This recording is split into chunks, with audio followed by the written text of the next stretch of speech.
All right, guys. Thank you guys all for showing up today. My name's Eric Wilkinson. This is going to be on the Long Iron Condor. Last week we did the long strangle, right? That is on a move that we expect to be happening rather soon, where markets kind of calmed down. Now we're starting to see some movement in either direction. We're seeing the NASDAQ even come off quite a bit today. Well, we can take advantage of that, whether it's going to pop up or, sell off quite dramatically, have a correction. Well, this is the time to start setting up strategies like this. It'll help protect your portfolio also because it will give you some downside protection, as in when the market starts correcting, you'll be able to profit from that. And if the market takes off to the upside, you're not really hurting yourself. So this is a beautiful strategy for something like that. And now seems to be an optimal time to start really digging into the devil of the details in the Iron Condor here. All right, so without further ado, let's get on with it. Again, my name's Eric Wilkinson. You guys might recognize me from mainstream media, where I've talked about economic, geopolitical, and how that impacts the overall markets with my market analysis. I do the same thing in these webinars and in especially the daily market commentaries that I do. So you can check those out at protraderstrategies.com or on our Facebook page. Now, I started out trading in college with some money I had earned and was working on my psychology degree and decided, you know what, I really want to start trading. Switched it over to finance, moved to Chicago, and walked onto the floor. And during that time, I've traded everything from stocks, financial futures, commodity futures, currencies, and options on all these products and just about all market conditions. Like I said, now recently, after the floor, I've been trading online from my home, like most of you guys are. Some of you guys are part-time. Some of you guys are trying to do this on a daily basis. Well, this strategy might just be right for you guys. It can go with just about any type of risk parameter. Like I mentioned, this is on the Long Iron Condor, but one of the things we do on a daily basis isn't trying to define or find the right option strategy for that given day. Just let's pick an Iron Condor today. No, what we do is we go through a process, right? We come up with an assumption, whether it's off of the economic data, you're watching the mainstream media or somebody talk about a specific underlying. Well, that's how we come up with our assumption. Then we turn to our platforms, maybe look at the charts or Fibonacci's and stuff like that and decide that, hey, I think this market is either ready to pop or it's ready to drop. And that's kind of the idea that we would come up with before implementing the Iron Condor. So rather than thinking we're going to implement a Long Iron Condor today, let's think about it as if we have an underlying that we are looking at that we think is either going to pop or drop. All right. So a couple of the things we're going to talk about today is when we have our directional assumption, or we have a belief that the market is going to do something here, our direction is it's either going to pop, we're going to pop or drop, right? So that's the idea when we're coming in there. So we're going to talk about the destination, XYZ. Is that a good underlying to trade? We're going to talk about environment, the type of environment we need. And after the end of all this, you're going to know what the duration is for this particular strategy we're going to be using. And we're going to be talking about the strikes. Now, I say the strikes specifically. Well, I'm going to give you a guideline to finding the right strikes on this. And we'll go into the details of that once we're done. You should be clear on that. But before we get started on that, let's talk about a couple of things. And that is the roadmap key. So we're talking about the roadmap to trading options here. Well, we need to know the key in order to be able to trade those. And one of those things in the option montage are our Greeks. Now, I know a lot of you guys that are newer to some of this options trading kind of are like, oh my God, we're not talking about the Greeks. Well, we have to. And I'm going to make it easy for you guys to remember what these Greeks do for us and how to remember what they are actually doing. So delta is the effect of the effect on the option premium in correlation to what that underlying is doing. So we're talking about a $1 move in XYZ, okay? So once that underlying moves by $1, and all of the Greeks, one thing to keep in mind, all of the Greeks are assuming moving forward or moving higher, okay? Now, if they move down, then we have to add that negative correlation to it. And I'll show you a simple way to think about that. But so the underlying moves by $1. Once we look over at the option montage, and that's what I'm talking about here, is where we see all of the different months in the option page here. And this is called the montage, if you will. So what we do on a strike here is look at a specific strike. Let's just look at the 150 strike for lack of a better one to look at. And if we talk about XYZ and a dollar move, right? So we're going to talk about that dollar move higher. We're looking at 149.35, right? So XYZ is trading at 149.35 now. So we just moved $1 higher.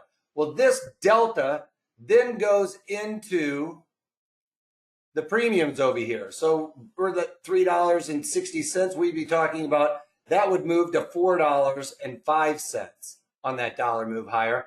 And the offer would then go to $4.20, right?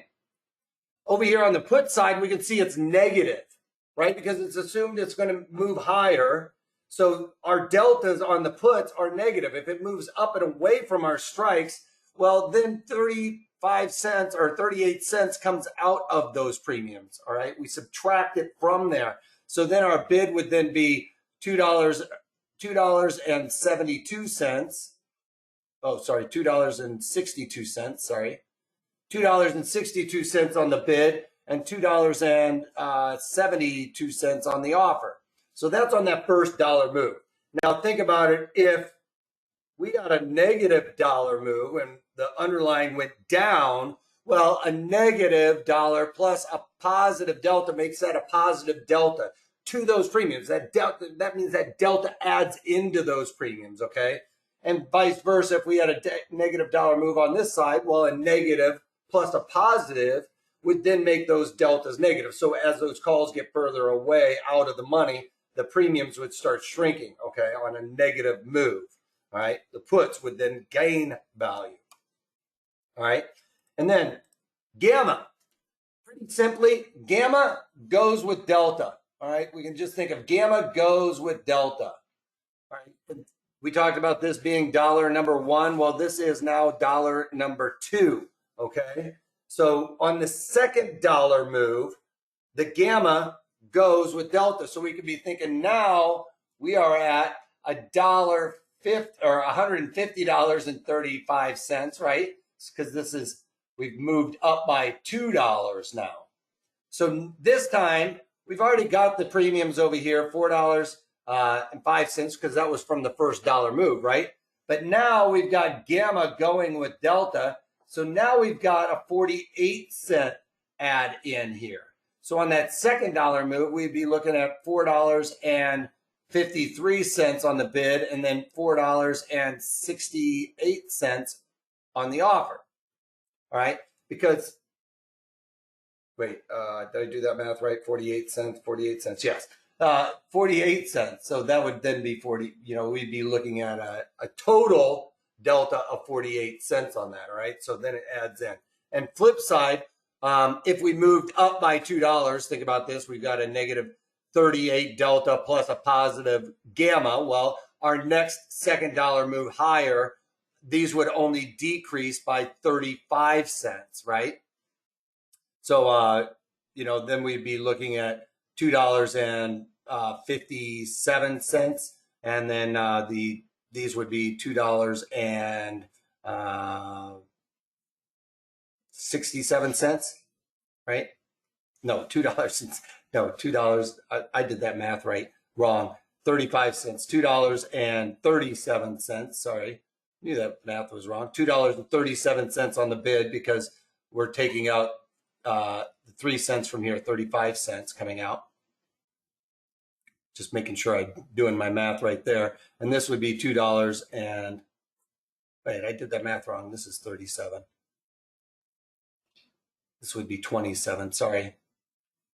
$2.27. Trying to do math and think ahead doesn't always work. So 35 cents coming out of $2.62 is $2.27 and $2.37 on the offer. So they would decrease by that corresponding delta goes with, or sorry, gamma goes with delta. All right.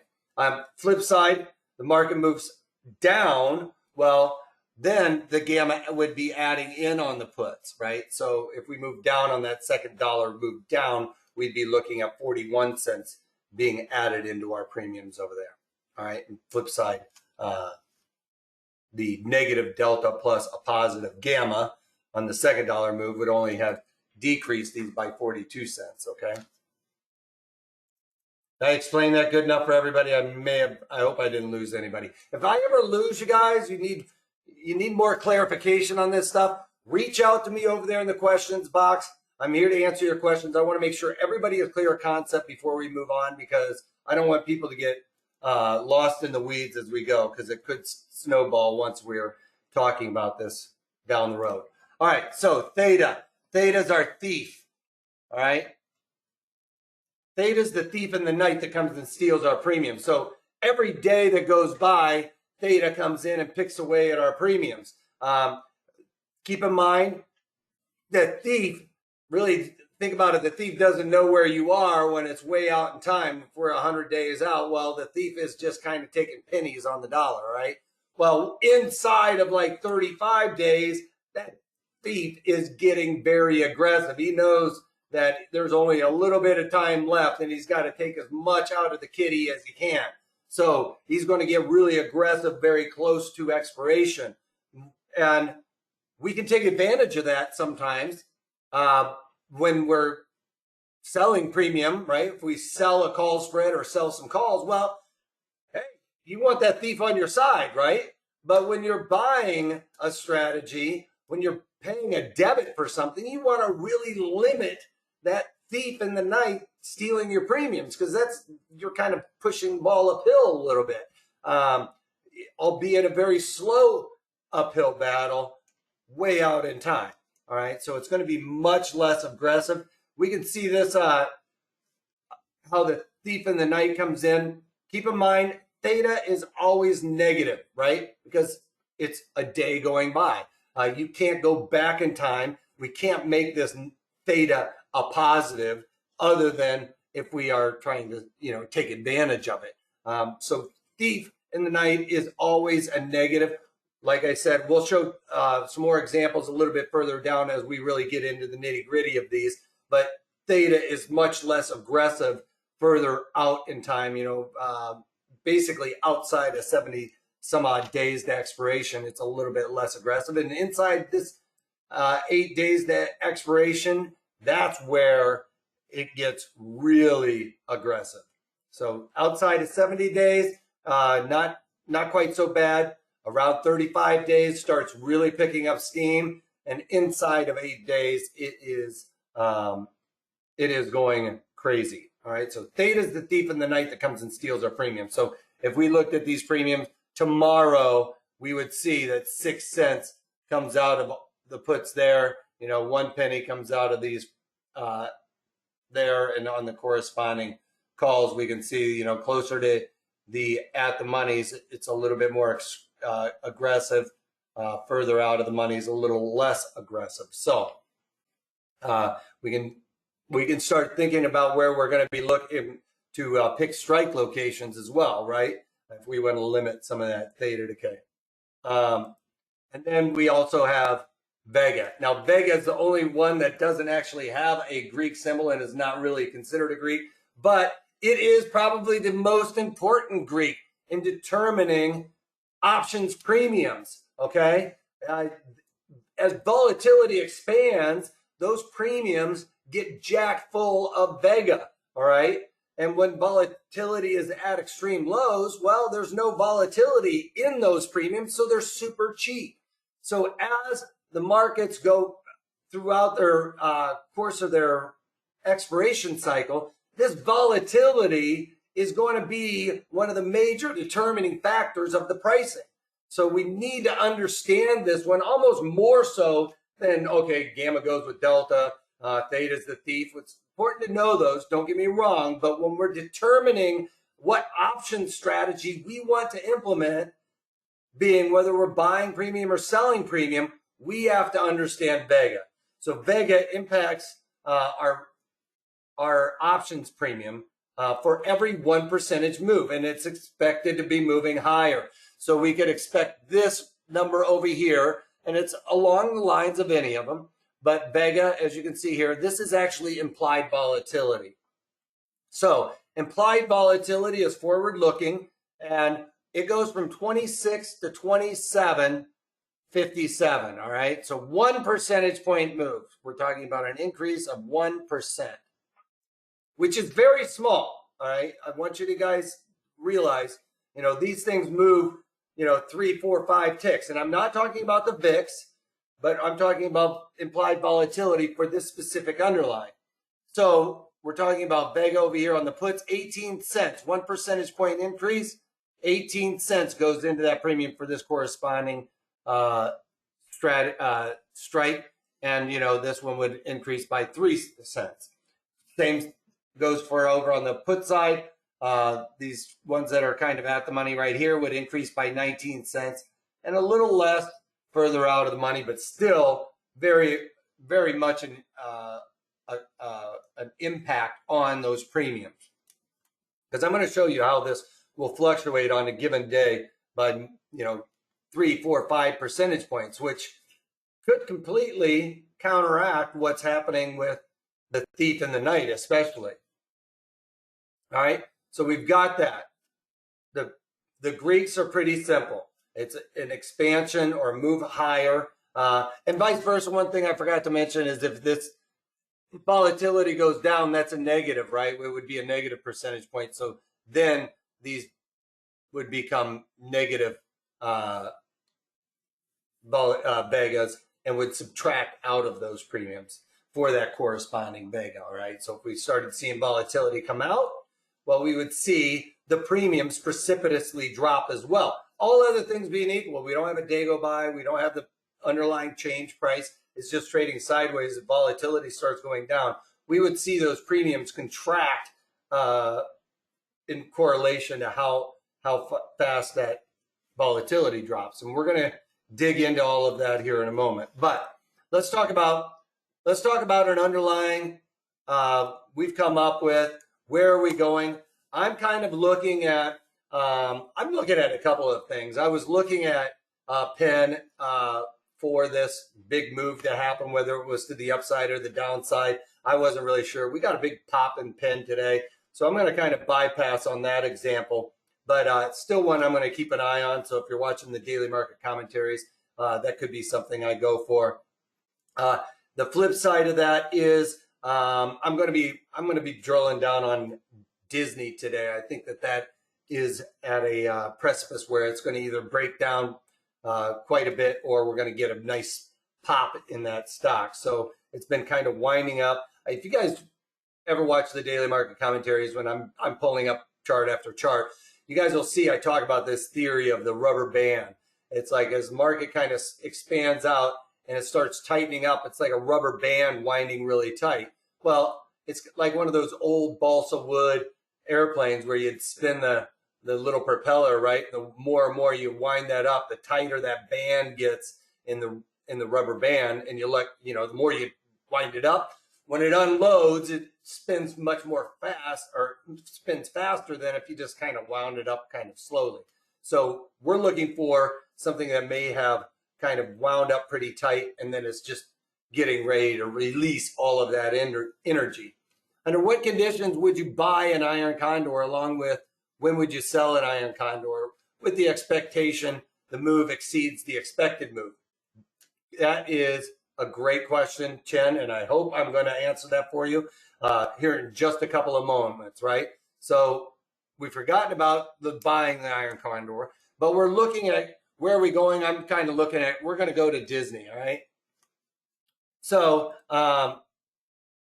if we were to look at this, let's just say, for instance, we are somewhere around, let's just say we're in Topeka, Kansas. All right. I don't know, maybe Oklahoma City. I don't know. But we're going to either go to, what is that? Disneyland or Disney. I don't know which one it is. Disneyland or Disney World. I think Disneyland's in California, right? And Disney World's down. But we believe that we're either going to go up or down for spring break. We don't necessarily know, but we're going to be we're going to keep an eye on what the weather is. We're going to decide. We don't last minute which way we're going to make our road trip. We're going to drive there. And, it could be where we kind of have to watch it go sideways, but ultimately we either think we're going to go north where the weather's good, or we're going to go kind of south for Disney. So basically our assumption is, well, I don't know. It's one of these two, but I'm a little off, but I don't think it's staying right here. We know neutral's out of the question, but we do believe that there is a pop or a drop getting ready to happen in Disney. So we've got that down. We're going to either, like I said, we're going to head north or south. We don't necessarily know where we're going to go, but we believe we're going to go either north or south, depending on where the market kind of takes us. So what we have to look at is Disney. Is Disney a good destination? Well, what I mean by this really is Disney something that is, does it have a lot of eyeballs? Or there are a lot of things to do? Well, we can say Disney does have a lot of things to do. We already know that in a sense. But drilling down on this specific underline, we need to know if there's good volume and open interest, right? And yes, you can look at this page where it's got the volume and open interest. We can obviously see that is the case. There is good volume and open interest. But one thing I like to do is streamline your process, or streamline my process. I don't want to be flipping back and forth and toggling, doing a bunch of math and writing all this stuff down, doing, black shoals and all that stuff. No, I've got floor trader hacks like coming out of my ears for trying to find the right underlying and all of those things, probabilities, all of that stuff. So when we're talking about the right destination, if we're looking at a stock that's over $100, then we need to take our underlying, and it's Disney, and move our decimal 3 ticks to the left right there. So if the stock is greater than, I'm going to go with this. If it's greater than $100, all right, XYZ is greater than $100, then we just move the decimal 3 ticks to the left. And in this case, we do that 3 ticks to the left, 1, 2, 3, and we're looking at 13 cents. All right. So it needs less than or 13 cents down here in the option montage. And we're going to be looking at the ones that are the spot month is what we call them. And that's 35 days to expiration. That's usually where people are rolling back out and are really concentrating on these. You can see further out the volume. You'll see the volume and open interest isn't quite as good. But with all the eyeballs in here, 13 cents to the bid offer. And you can see that it pretty much, and we're going to look at the ones that are just out of the money, all right? The ones that are deeper in the money don't really count so much. Those get a little bit wider. But the ones that are just out of the money to follow this rule. And you can see it pretty much follows that rule across the board. So if we're looking at like our thought process of a roadmap or symbolism, then we would say that if it fits that rule, that's a green light. And if it's 2 times the rule, then we're looking at it as being a yellow light, all right? Sometimes it'll follow right in between there where some of them are and some of them aren't. But just to give you an idea, that would be, and then 3 times the rule is a red light. It just means, you know what, especially if you're a newer options trader, just walk away from it because there's not a lot of eyeballs in here. There's not volume and open interest. You almost implicitly know that you're dealing with one guy making markets, right? And if you go to the farmer's market and there's one guy selling apples, well, what do you think his price elasticity is going to be? It's probably not going to budge a whole lot. But if there's 3 or 4 different people in there trying to sell apples, well, you can probably walk up to him and be like, you know what? I'll give you, and you can start dickering on the price a little bit. He's going to have a little bit more price elasticity. Well, the same thing goes in the option montage. If there's a lot of eyeballs in there, all right, and you give up a little bit of edge, maybe 1 or 2 pennies, you're going to probably see somebody else come in and give 1 or 2 pennies better. Sam, I'll get to your question here in a sec. Somebody will give up a 1 or 2 penny bid, you know, and basically you're trying to just dicker back and forth to find your meeting point. And it doesn't always meet right in the middle. Sometimes they're willing to give up an edge, all right, and come in and hit you. Also, there's all kinds of algorithms in here that you aren't seeing, making markets that you don't necessarily see as well. So don't always give up the edge right away on, especially the ones where it fits my rule, okay? If it is less than $100 stock, so we want to stay away from the guy that's just the one dude in there making markets, because you're going to have to give up a lot of edge to get in, and that means you're going to have to give up a lot of edge to get out. Well, that eats into your yield, believe it or not. You're giving up too much edge. It means you're going to have more days to go for that theta to try and help you out, and that's just an uphill battle. All right, so going back to this, so the theory is if it's greater than $100 stock, okay, like this one, we're going to move the decimal from, it's 130, move it 3 ticks to the left. So think about it. If it was let's just say it's a $1,300 stock, right? Well, you move it 3 ticks to the left. Well, now it's got to be less than or equal to $1.30. And believe it or not, it will follow through on even the $1,000 stock like Chipotle and stuff, okay? So you move the decimal 3 ticks to the left on stocks over $100. Now, if it's less than $100 stock, basically we want it to be less than or equal to 10 cents.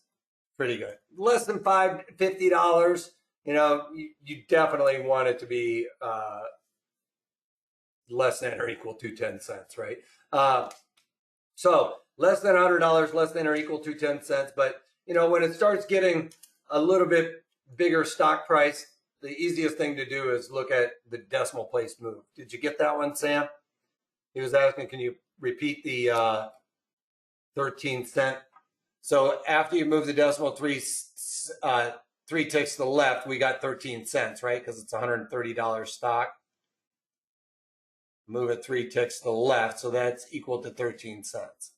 So if it's 13 cents, that or less than or equal to 13 cents, we've got a green light.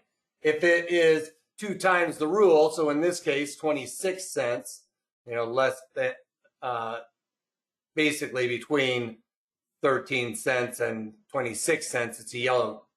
And if it's greater than 26 cents, or sorry, greater than 3 times the rule would be 39 cents.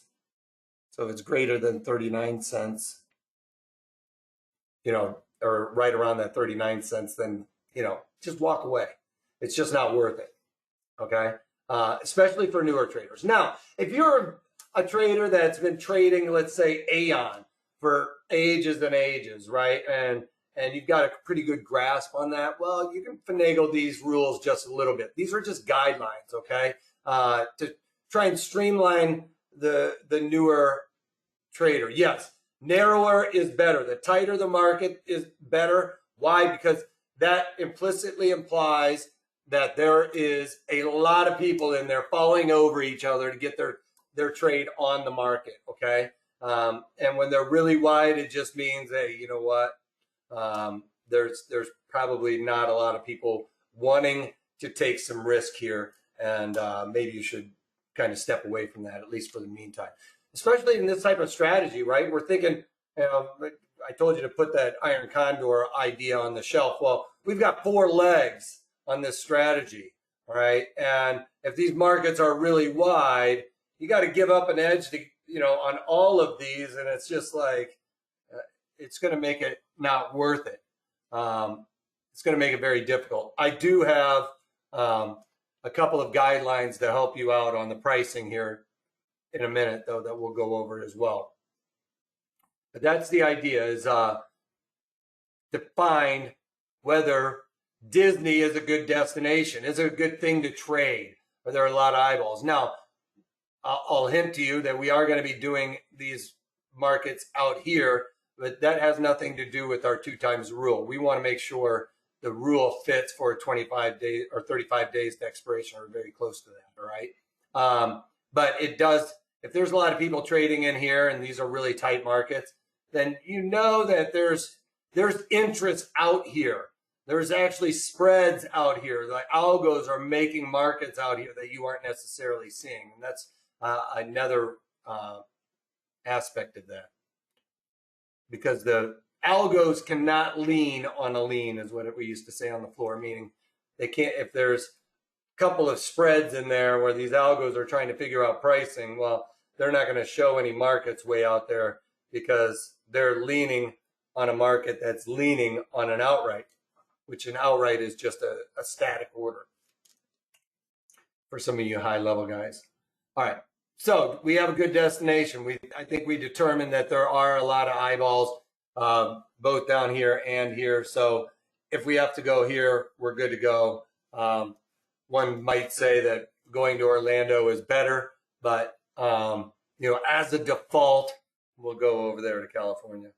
All right.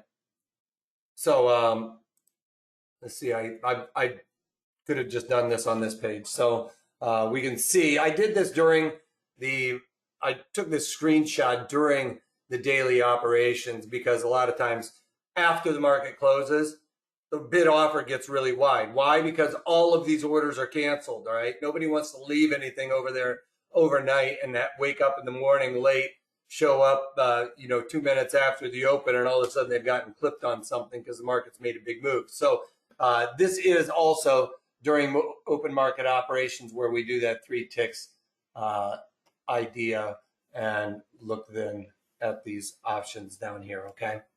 So you can see that these are even tighter than what I was showing you guys as examples just a minute ago, because the market's closed and everybody's orders are canceled. So you can see the markets are much tighter here, and definitely easily fits that rule for a stock over $100. Okay, so what's going to be the determining factor of our strategy is what's the environment. You can kind of think about it as, you know, if it's sunny, it's low volatility, it means there's no stress, right? When the market is just kind of hunky-dory and just kind of clipping up nicely, or even if it's starting to clip down just at a steady rate, you know, I'm not talking 1,000-point moves in the stock market, or, you know, 20-point moves in your underlying and Disney. What I'm talking about is just kind of incrementally kind of moving. We start to see volatility really come out because the stress level is really low, right? So we can think about that as being very sunny. The roads are wide open. We don't have to worry about the directionality as much. But when it's high volatility, we want to beeline it to our destination, because, you know, we don't know if we're going to run into a hurricane, or we're going to run into, you know, the firestorms going on out in California. So that would create high volatility in a sense.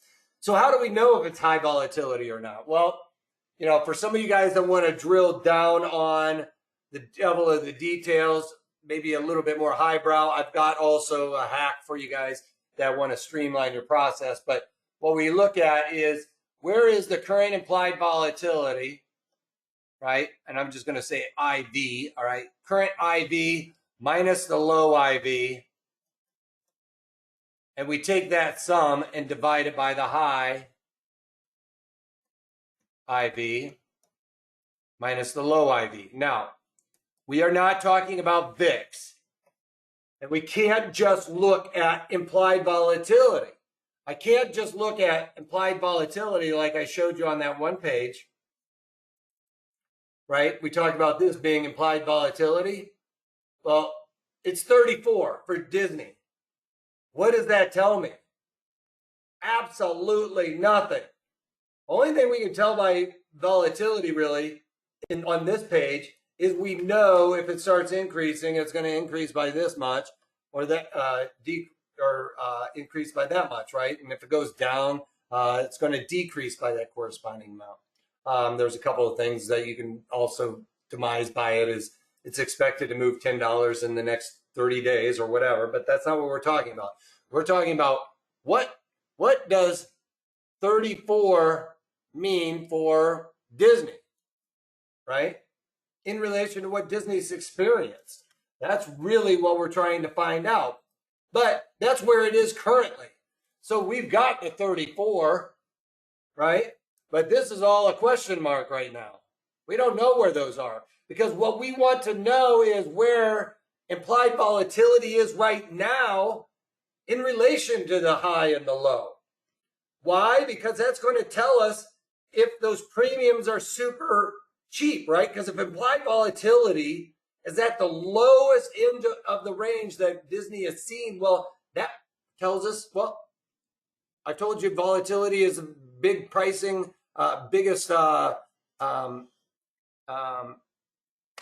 the word I'm looking for? It's the biggest indicator of whether our premiums are cheaper or expensive. If 34 is at the very upper end, well, we know those are the most expensive those premiums have been.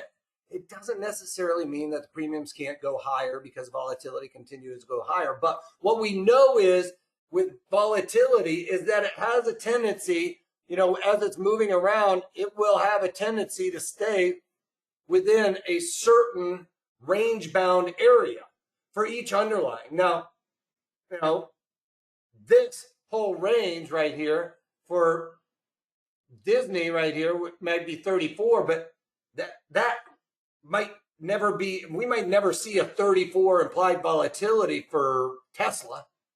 Okay, so like tech stocks really have high implied volatility, whereas like the utilities or staples have really low volatility. But that coefficient, they have a range bound, a variable, yes, where they have a tendency to stay range bound in a sense. Okay, so that's what we're looking for. We need to know where the current implied volatility is in correlation to that specific underlying. So I kind of got ahead of myself. Why is volatility important? Because if it is low and it goes higher, well, then our premiums expand, right? Well, what happens when you buy something and those premiums start expanding? Well, the prices start going up. You could be wrong. Like we could see the market maybe just kind of move. And like Chen was asking, on an expected move that exceeds what, the move exceeds the expected move. Well, if volatility starts expanding, the idea is the broader market's expecting a big move to happen. Well, that starts expanding, our premiums are expanding. We could see our underlying, and there's several cases where it's happened, where the underlying doesn't move, but the expectation all of a sudden is that it's going to move. Now, say, for instance, we're heading into a binary event, which is like an earnings for a stock. FOMC we just had for yesterday. We just saw the FOMC, right? So financials, we're seeing spikes in volatility. Binary event for the grain room is WASDE, which is what is the big grain reports. You know, it's going to determine, you know, what the bushels per acre is for expected bushels per acre. So before that comes out, volatility in the grain room goes through the roof. Almost more so than what you would see for a binary event for stock. But that's just floor trader lore. So a binary event, the underlying doesn't have to move, but the expectation is that an imminent move is about to happen. We can see that volatility expand. Our premiums expand. That's a good thing for us. We can start seeing profitability without it happening. Also, you know, if you had really high, you know, if we had high IV, our ID was really high, well, we can take advantage of it if ID just comes out of it, right? Which, you know, kind of leads us to Chen. If you had high IV, what would you want to do? If you seem pretty savvy, you know, a long iron condor, we're buying it, right? A short iron condor, we would want to be selling a short iron condor. We're collecting a credit. Well, if volatility comes out and that's a major component of premiums, well, we buy, listen, you You got it a little bit ahead of me. Next slide, please. If volatility is high, we sell premium. If volatility is low, we buy premium, all right? Because the idea is, like I talked about, volatility kind of moves like this. Well, we expect it to stay within a certain range bound. If volatility is down here, you don't want to be selling that volatility. Why? Because if it starts creeping back up to the mid, which is really where we expect it, that, to kind of, the median, it wants to come back to that area. And we wouldn't want to sell down here, because if that premium starts increasing, that would hurt us. We would want to sell premium when it kind of hits this. Again, it doesn't mean it can't creep up above, but that it's going to want to start creeping back down.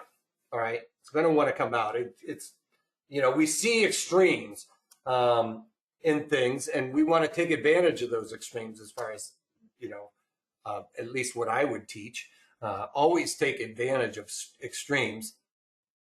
When there's blood we used to say on the floor, when there's blood in the water, it's time to go fishing. But having said that, what's happened here, you might be saying. And this is where I'm talking about. I have a chart on all my charts, implied volatility.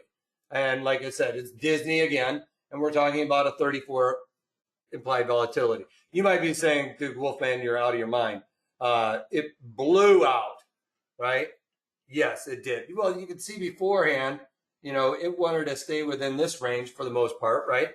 But this event right here, when do you think the last time was that we saw the volatility explode like we did during this pandemic? Some people are saying, 2008, 2009, 1984, or 1987, sorry, 1987 was the last time we saw that expansion. Before that, an explosion like this was, 1929. So a huge black swan event just happened. And if you guys traded through that, you've seen as much as most people have ever seen, okay, in volatility.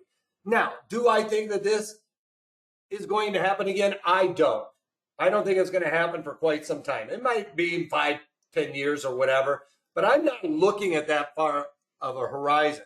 But do I think that we're going to really get back to 2019 kind of volatility? No, I think that we're kind of in a new paradigm of volatility until we find a cure for this thing, or a vaccine or something like that, which is a long way down the road. So in my eyes, I would be looking at, okay, from here forward is where we are looking for volatility to remain. And you can see that we've gotten down to about here, right around in here, right? That's been a seemingly good point to think about as being a low going forward. Doesn't mean it's not going to go below that, you guys, but I'm saying, we're drawing lines in the sand here. And, do I think that we're going to get back up here? No, but, we could get, to one of these 2 points easily. So, when we're talking about my current low, if you think that this thing is not out of the question, then we can absolutely take that into account. But, and your platform is going to take that into account, right? Because it's a computer, and it's not making decisions like this. So it's going to take that, current IV, which is 34, minus the low, which I think is, I think I did the math over here. Where did I put my math somewhere? Let's go to this page. So let's just drill down on this. All right, so, if you wanted to take that in as the high, this in as the low, right? And we've got our current, which is right here. All right, we could do the math as looking at current IV minus low IV. And this is for people that really want to drill down on the math, right? I'm going to show you guys a little bit of hack here in a second. So bear with me. I hope you guys aren't like going, oh my God, all this guy does is math all day long. No, I don't like to do math all day long, because you can see we do simple math is what I like to think of it as. So the current IV minus the low. So we've got basically the current we know is 34, and I'm getting rid of the decimal on all this. So the current right now is 34. The low right down here is right around 19, let's call it. 20 is that line. You can see it goes right below that just a little bit. So current minus the low. The high is right there at around 110. So I'm going to say 110, get rid of the decimal. Minus the low, which we've already discerned is 19. Okay, so what the computer is going to show is basically we've got 15 over 91, and that's going to equal 16 something. Somebody might have it already up there, 16 and a half. All right, so it's a 16.5%. All right, so this is, and if we think about that would be 100%, this is 0%, right? We're basically, and 50% would kind of probably be somewhere around in here. So we expect it maybe to kind of migrate back up to that. Well, I already told you that I want to take some of that. I want to take the binary event out, okay? Eric, is the same as toss in? Yes. Toss right now will be showing exactly probably 16 something percent because it's taking into account this high. All right. It's also taking into account this low. And I told you guys right now, I think that what we need to think about going forward is, let me erase all of that. I want to kind of take into account the new paradigm. So it looks like it gets up here. So let's just kind of, let's just kind of draw that as our line and, that as our low. So basically, we want to take all of this out of the equation because, we don't think that that's probably any of that is going to happen, at least for the next, 50, 70 days, right? That's really all I'm looking for. Implied volatility is forward looking, but, it tells us where it's been already when it was forward looking. So, and we can see the volatility is already starting to want to move back probably towards that mid range, right? It's gotten to that extreme low. It looks like it wants to start expanding. If we expect that volatility to expand, well, we kind of want to be in the situation where we're wanting to buy it. So we can tell it's at least at the lower end of the range. So that's your hack. Like if you don't want to do all this math, you can kind of just eyeball it, right? You can see that, it doesn't mean it's not going to kind of roll back over, but you can at least see that it's gotten down to this level a couple of times. It's got a support level, right? Where people start coming back into the market. But, it looks like it wants to migrate back to this area here. So, again, if you wanted to take that out, you could do the current IV minus the low IV again over the high IV minus the low IV. You got to take those as sums, right? So in this case, we could say that we're looking at 34 minus the low. I'm going to just ballpark it here, you guys, as a low of being like around 29. And then let's say the high is somewhere around 50. Let's just call it 57. And this is for everybody that wants to get really detailed. And we can do that as 5 minus 28. 57 minus 29, 28. So basically that comes up with 17 or 18% off the top of my head. I think it's closer to 18. So we can say it's in the 18th percentile if I believe that this is that range bound area that we're looking at. So, if you think that all of this garbage is not going to happen for quite some time, which, we're only when we're doing options trades, we're not looking at necessarily leaps. If you're looking at leaps, maybe you do have to take that into account, but I'm not looking at leaps generally speaking. So I'm looking at a little shorter time frame. So to me, ultimately what I want you to come away with is we have low volatility, right? We all agree that we have pretty low volatility, at least for this underlying, like 34 is what we're looking at. I mean, I can show you an example of why we need to make sure that we are diligent in looking at this, because, just as an example of something else that, let's just look at Chipotle, because I think Chipotle, generally speaking, has higher, it's got 37. It's going to probably be pretty low also. But let's just cherry pick here because I know Tesla. So Tesla, when did Tesla ever get, we can look at the last 52 weeks, even before the pandemic, its extreme low was 36, all right? Now its extreme low is like 60. So that's why we can't even just look, look at Disney to this, because you would all automatically say, well, oh my God, Tesla has incredibly high volatility. Well, yeah, it is actually pretty high for even itself, but this is why we need to look at this, because we need to look at it where it is in relation to itself. Another example, I'll just look at Penn.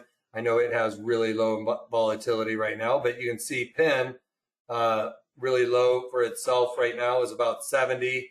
Really high is, or really low beforehand was maybe in the 20s. But idea here is we kind of want to go like this. Say, let's take all that other stuff out. All right, and you could even draw it here and say, okay, that's where I'm more concerned about. So you could say that a 95 is low volatility, right? Which would be an extreme high volatility for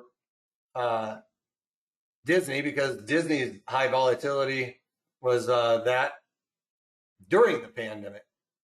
And I don't think we're going to see that. All right? So we can agree we got low volatility, right? We got Disney, DIS, Disney has low volatility.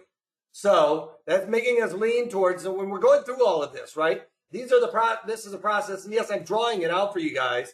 I'm making it a little bit longer. You guys will go through this process rather quickly now, right? You're going to be able to go, all right, I'm looking at the Disney. I know I just look at the pricing. Okay, well, it's 10 cents or less for a stock less than $100, or just move the decimal 3 ticks to the left. All right, I've got that. Boom. All right, it's good underlying. Now I can figure out volatility. I just look at that chart. I can see it's at the high or the low. I've spent a lot of time explaining it. Why? Because I want to make sure you guys understand the thought process behind it.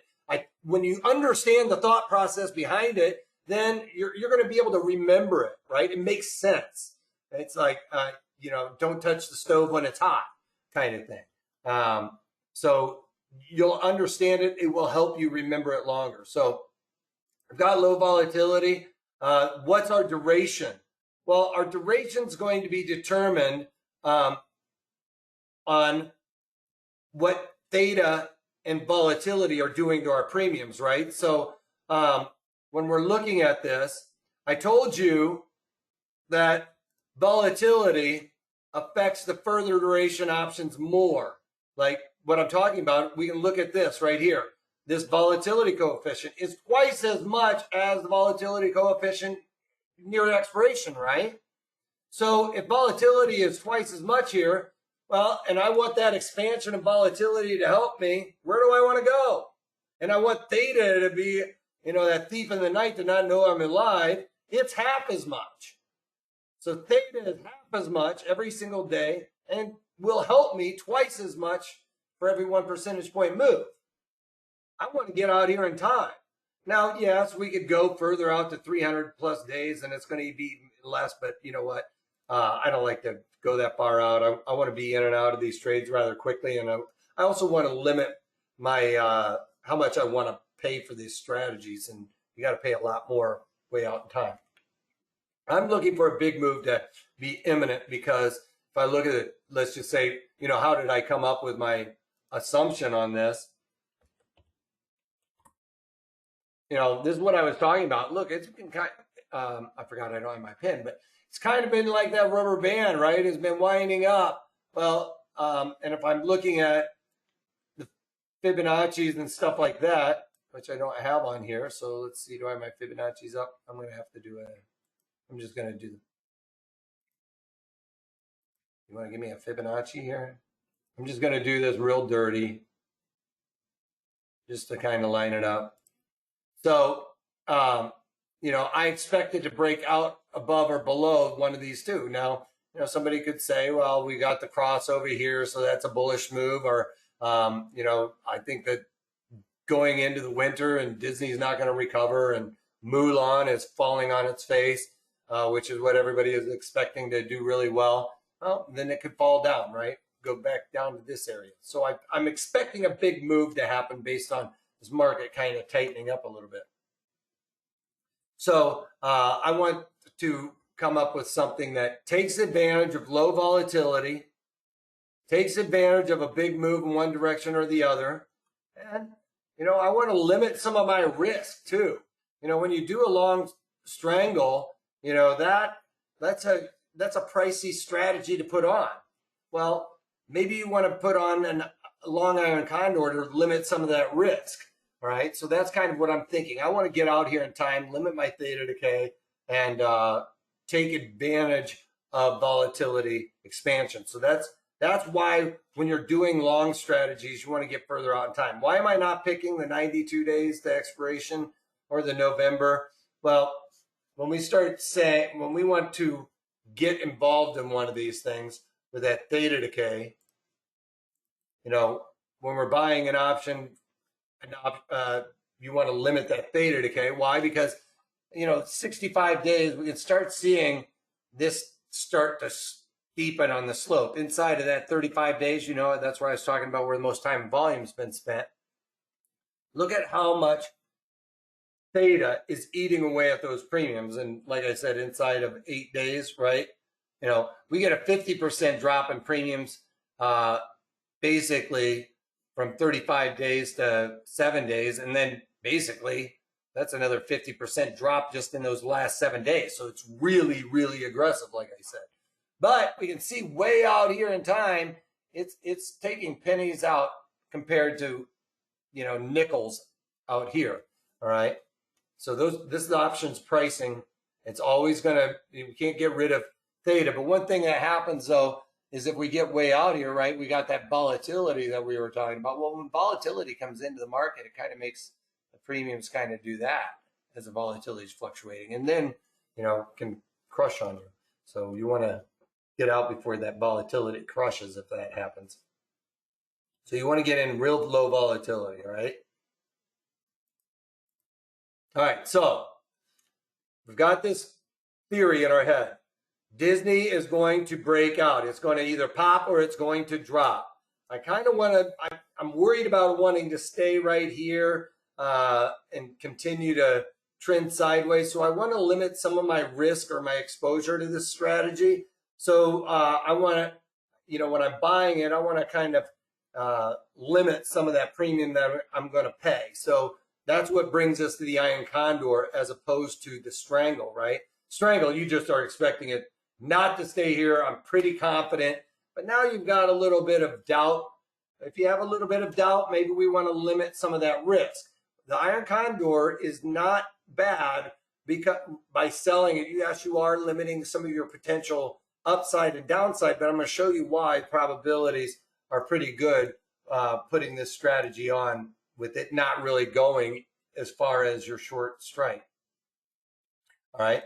So what vehicle do we use? I don't know why I did that. We're going to be looking at the Long Iron Condor. Now, if you guys go online, try and figure out what spots to visit. This is what I'm talking about, strike location. What spots are we going to visit or strike location? Well, you go online, they're just going to say you buy a long out of the money call, you do a short out of the money call, long out of the money put. You know, what is all of this? You know, are you guys still walking away with questions? Like where, how, and why would I build this Long Iron Condor? Like what's the best Iron Condor? You can pick 100 different strike locations, right? Well, I'm trying to narrow that down for you. I've got a couple of little guidelines here for you that will help you out. Now, we're going to be looking at starting out with like the 34-ish Now this is all ish. All right. Now, obviously, we want to get closer to the 40-ish delta. But a lot of times we're going to just start out around that 30-ish delta, 34-ish delta. That just seems to be the sweet spot I found over my 25 years of trading, all right? And then we're going to basically be looking at the 20-ish delta call. Another thing, how wide is this right here between these two strikes, right? It's a ballpark. There's another ballpark. It's about 10% of the underlying.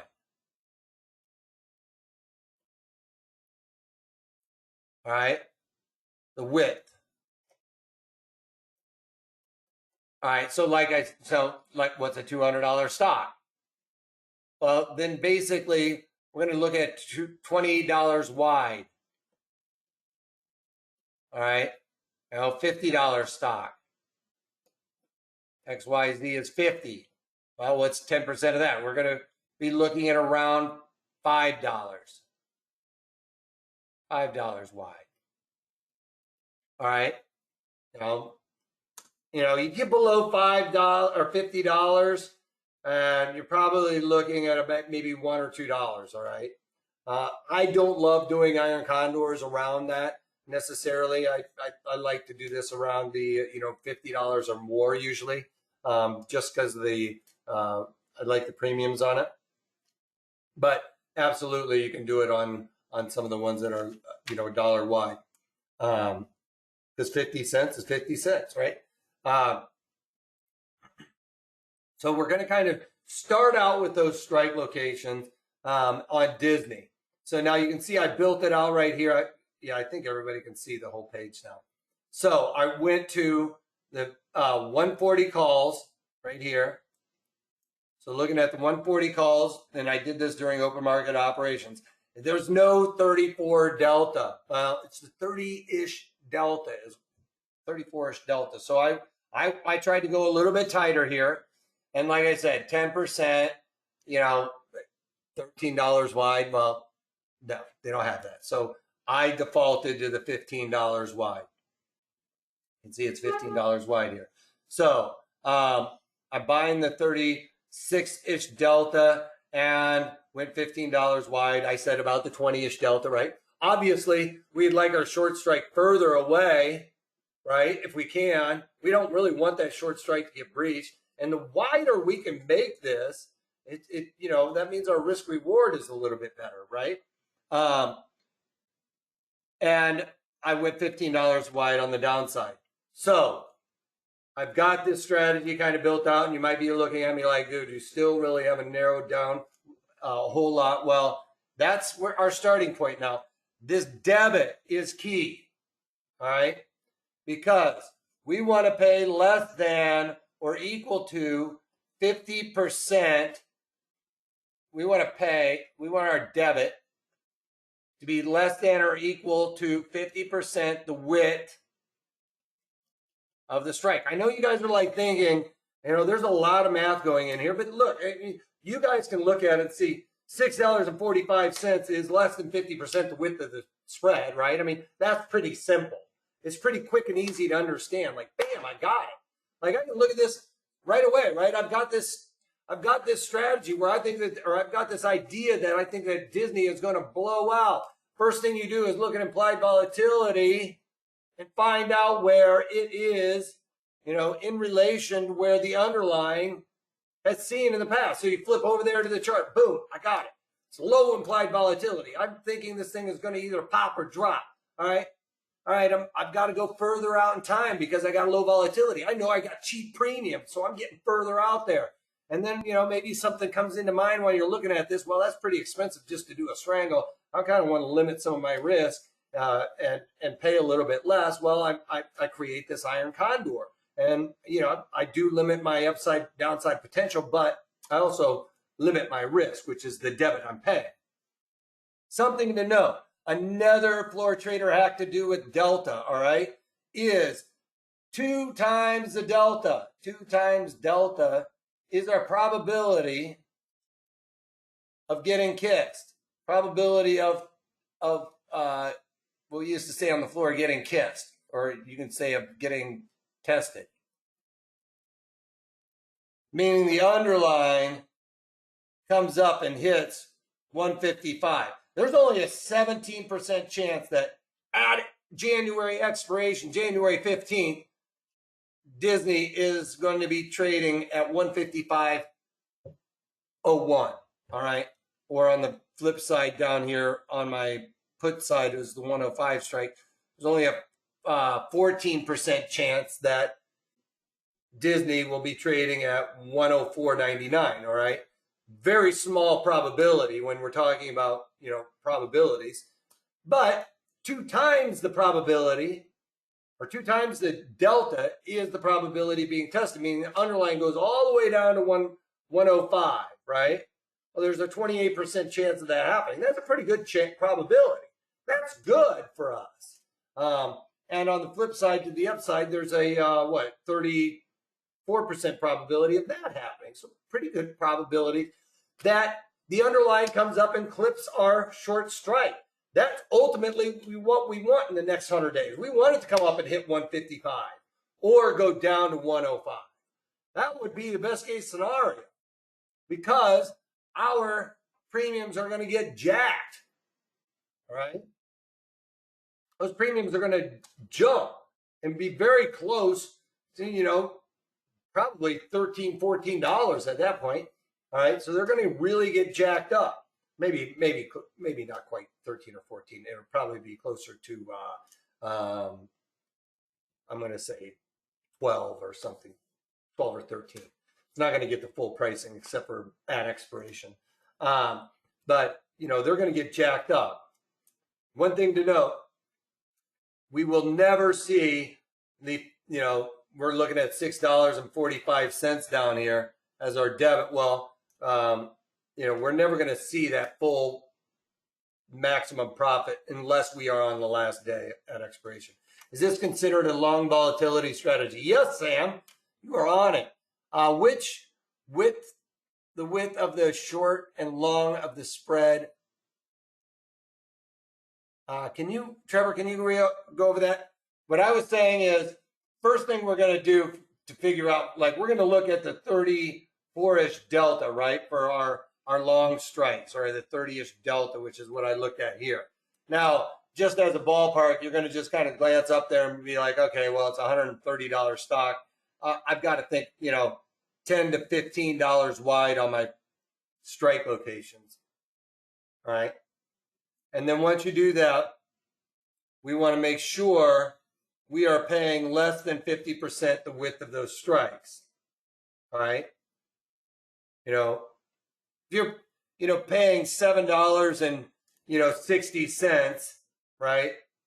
Just think about it. I've gone over that 50% mark. Now it starts becoming more of a yellow light, right? It was $7.50. That would be equivalent to the exact rule, 50% the width of the stripes. You could say, okay, that's kind of a yellowish light, if you will. I would still say that's a green light in my eyes, but if we're going back to that idea of the stoplight mentality, right? If you're going well over that 50% the width of the strikes, then you know that that's a red light. This, I would say, is an ultimate green light. I mean, I'm well $1 under the width of the strikes. Yeah, should be less than or equal to the width of the strikes. The debit should be less than or equal to the width. This debit down here should be less than or equal to the width of this. 50% the width of the strikes. We have $15 wide. That's definitely meeting that rule, right? So we can look at another stock that's less than $100, and I just wanted to throw this example up because it's less than $100, right? So a $28 stock, what's 10% of 28?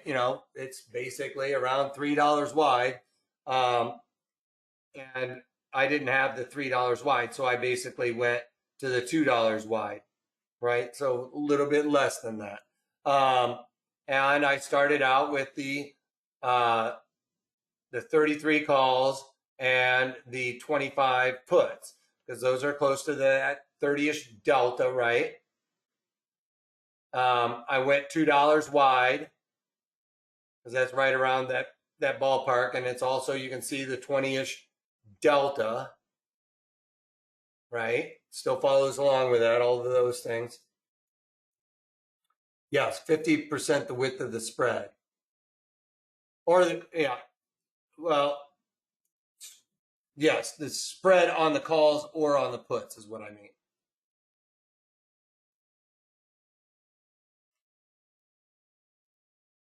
Do we always go 120 days out? No. What we want to do is we want to go greater than 70 plus days out is usually my rule for that. Thank you very much, Sam, for catching that.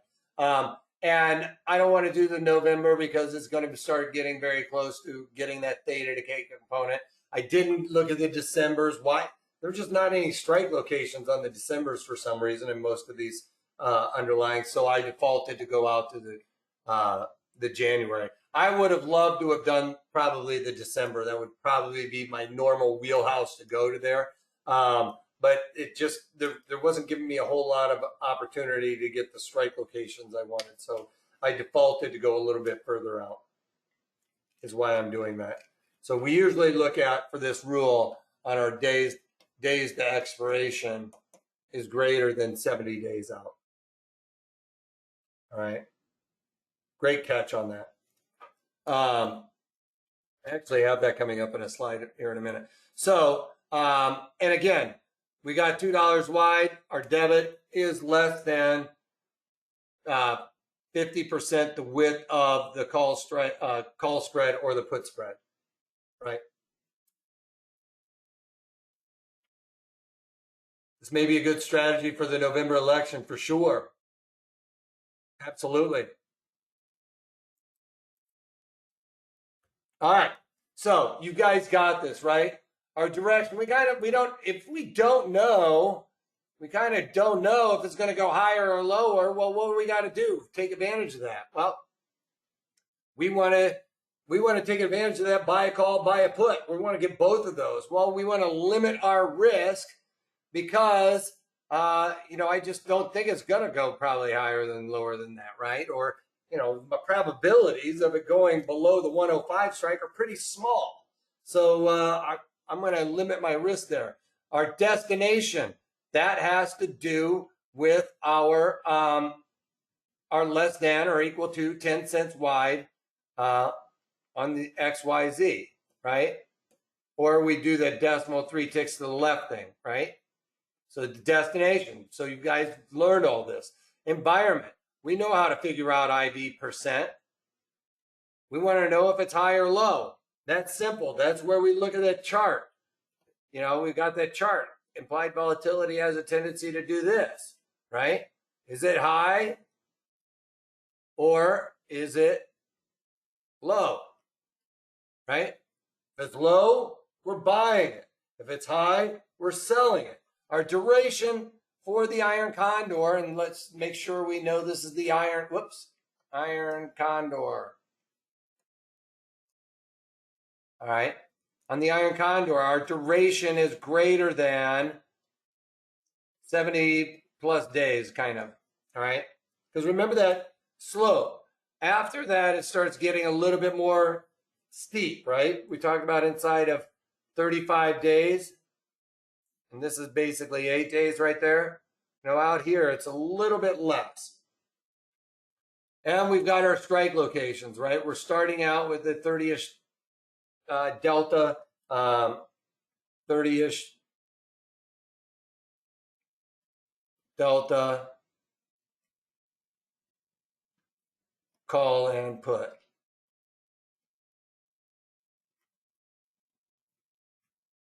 We're looking at buying the 30-ish delta call and put.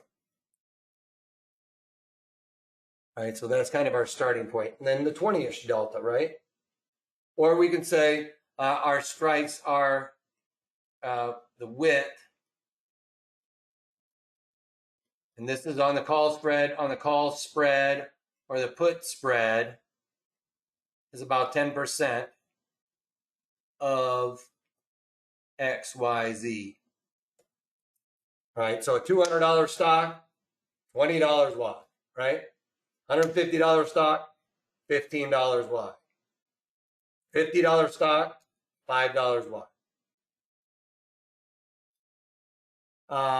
Dow, we okay for IB% less than 30 to enter? Yes. So, my rule for, my rule for a stock, I was kind of saying, that 50 percentile, below 50 percentile for a stock, above 50 percentile, we sell for a stock. For an ETF, my rule for the environment is less than 30% for an ETF, greater than 30% we're selling. So yeah, we're right there in the middle. But if you're expecting a big move or the election being a binary event, one would expect volatility to expand in that. So I would lean towards just buying. If it's in the middle, should we do the Iron Condor or look for another tick or another trade ticker?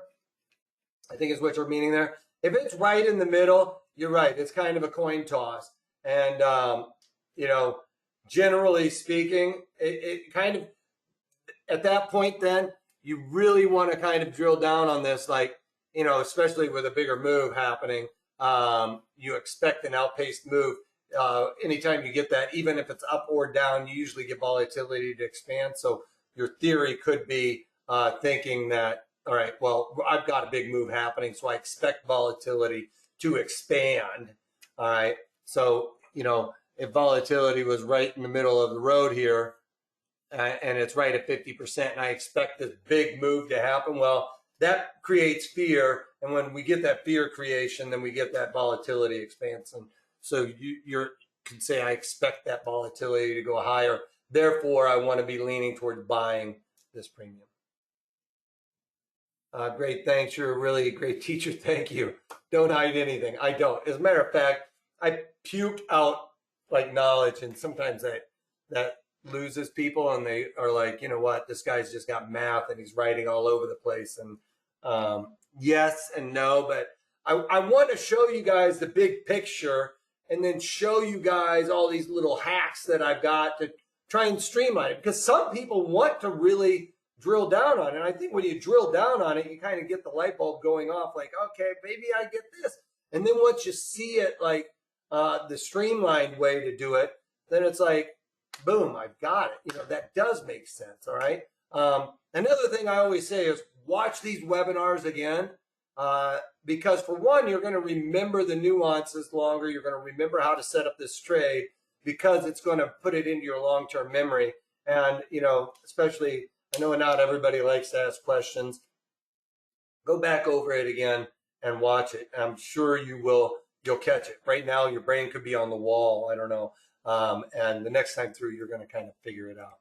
So let's go over a couple of these. And these are expiration. So I'm not planning on you guys holding these to expiration, but we do need to go over the max profit, max loss. All right. Max profit is the width of the spread minus the debit we paid. Well, we talked about ours was $15 wide, right? On the call spread and the put spread. And we were looking at $6, and I can't remember exactly what it was, but let's just say it's $6.85. Well, then that means that our max profit on this is going to be $8.15, right? Final answer, yeah. So that's our max profit. Our max loss is that premium paid, $6.85, let's say it was. It might have been $6.45 on mine. What is the 10% gain? Did I say 10% gain? Talking about back here. 10% the width, or 10% of XYZ is where we determine our width. So like a $200 stock, right? We've got XYZ is $200. That means our call spread is going to be equal to $20 wide. Right, so back to, my cursor doesn't want to move. Back to this, 10% the width, or 10% of Disney's $129. That's why I went with $15. You know, it's kind of a picking between $10 wide and $15 wide. I'd like to go a little bit wider. Right, and that's why I picked with AIG. You know, AIG is a $28 stock, so $3 wide. Well, I don't have the opportunity for $3 wide necessarily on my stock strikes here, so I went with $2 wide. That makes sense. All right, so max loss, premium paid. Break even is our long call plus the premium, and this is at expiration, last day. That's where you have to be. And long put minus the premium paid, right? So your strike, call strike plus that premium, you got to get past that for your break even. Now, during the duration of all of this, we don't necessarily have to get there for the break even, all right? But I'm talking on the very last day, January 15th, that's where I've got to be, all right? And I've got to give you that way. Because during the duration, our break even is going to fluctuate as volatility expands and stuff like that for us. All right, so one last thing. All right, we're looking at Disney on our roadmap, right? And we're taking the Iron Condor. All right, on a winner. That means, how do we get out of this strategy? I'm looking at getting out, again, here it is. See the theme of the day. 50% of max profit. Or actually, sorry, a 50% increase. I'm going to go 50%. This will be easier to understand. 50% increase in my premium. I know I totally butchered premium. Or writing up here, increase. So basically, let me just erase all that. That's so confusing right now. All right. Let me get rid of this real quick, and I'll get you guys. All right. Let me do this way. All right. So 50%, our exit is a 50% increase in our debit. All right.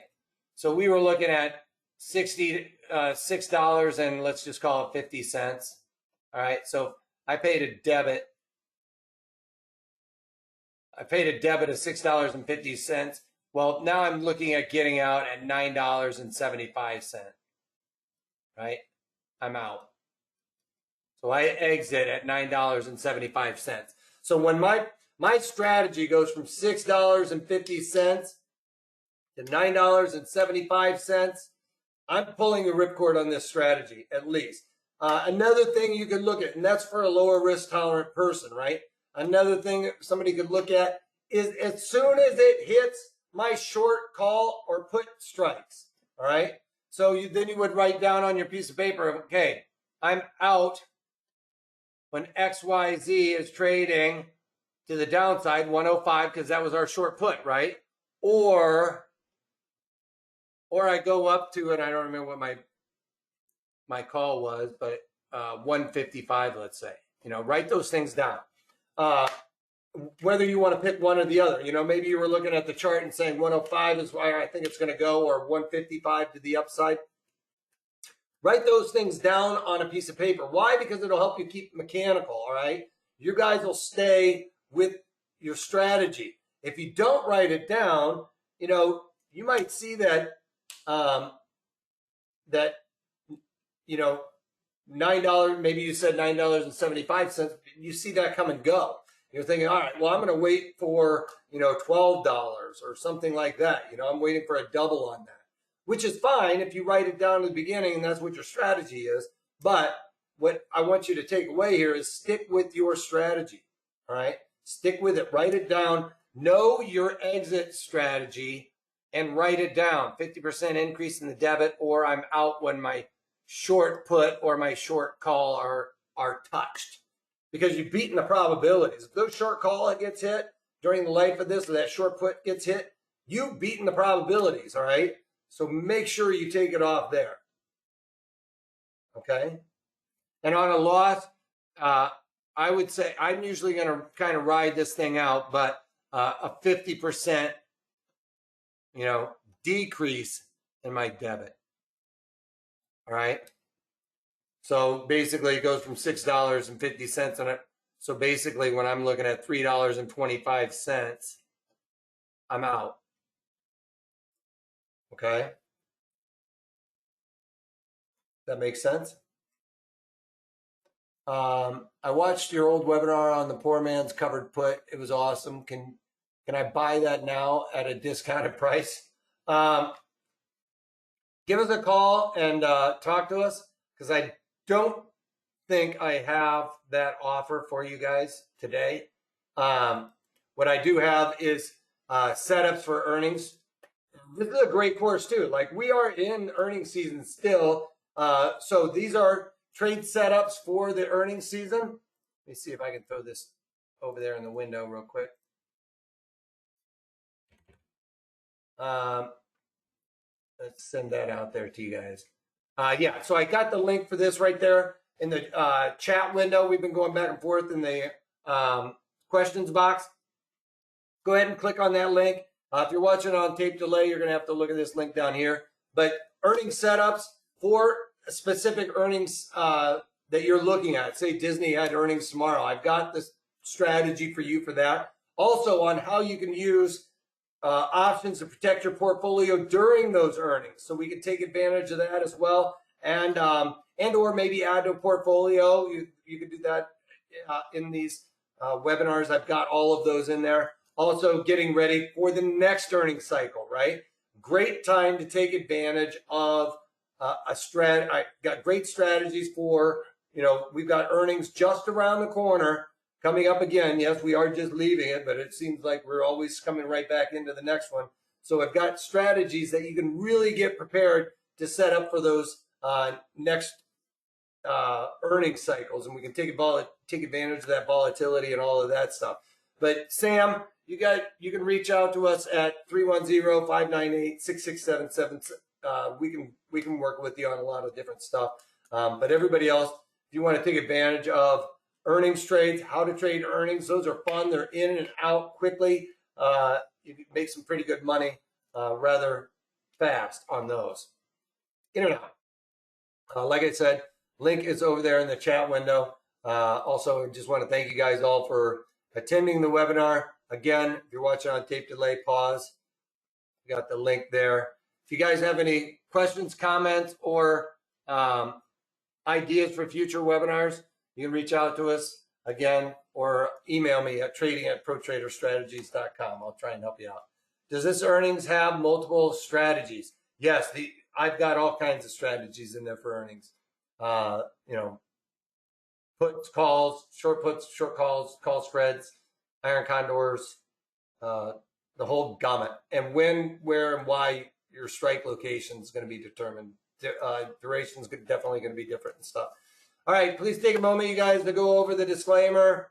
We are an educational company. I'm not trying to get you guys to jump on board with my Disney trade. That if you guys watch the daily market commentaries, I'll be probably putting that on tomorrow, or maybe Penn. We'll have to see. So that's all I got for you guys. Thanks for attending, and you got your cameras up. If you can't take that, take it easy. Thanks, Jen. Appreciate it.